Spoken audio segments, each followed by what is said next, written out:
భారతదేశంలో 12 సంవత్సరాలకు ఒకసారి మహాకుంభమేళా ఎంతో ప్రతిష్టాత్మకంగా జరుగుతుంది. ఉత్తరప్రదేశ్లోని ప్రయాగ్రాజ్లో జరిగే ఈ కుంభమేళాకు దేశం నలుమూలల నుంచి లక్షల సంఖ్యలో భక్తులు పాల్గొని పవిత్ర త్రివేణి సంగమంలో పుణ్య స్నానాలు ఆచరిస్తున్నారు. 12 సంవత్సరాలకు ఒకసారి జరిగే ఈ మహాకుంభమేళాకు 14 అఖాడాలకు చెందిన లక్షలాది మంది సాధువులు వస్తుంటారు. అయితే ఇక్కడికి వచ్చే సాధువులు విశిష్ట పేర్లతో పిలువబడుతున్నారు. ఇప్పటికే ఐఐటి బాబా అభయ్ సింగ్, బ్యూటీ సాధ్వి రిచారియా, డిజిటల్ బాబా, అలాగే కాంటేవాలా బాబా, అమర్జిత్, మహారాజ్ అలియాస్ చోటు బాబా, గోల్డెన్ బాబా ఇలా ఎంతో మంది సోషల్ మీడియాలో పాపులర్ అయ్యారు. ఈ క్రమంలోనే గత వారం రోజుల నుంచి కుంభమేళాలో రుద్రాక్షమాలలు అమ్ముతూ జీవిస్తూ తన అంతంతో అందరినీ కట్టిపడేసిన మోనాలిసా గురించి ప్రత్యేక పరిచయం అక్కర్లేదు. తేనె కళ్ళు, అమాయకపు చూపులు, అందరినీ కట్టి పడేసేలా నవ్వుతూ కనిపించే ఈ అమ్మడు ఇప్పుడు సోషల్ మీడియాలో వైరల్ అయింది.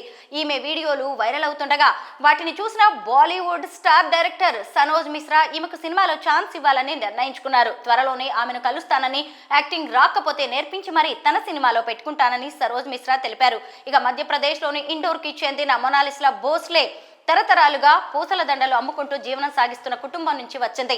తన కుటుంబాన్ని ఆర్థికంగా ఆదుకోవడానికి, తన తమ్ముడికి మంచి చదువు చెప్పించడానికి ఇండోర్ నుంచి కుంభమేళాకు వచ్చి పూసలు అమ్ముకుంటున్నట్టుగా ఓ ఇంటర్వ్యూలో చెప్పింది.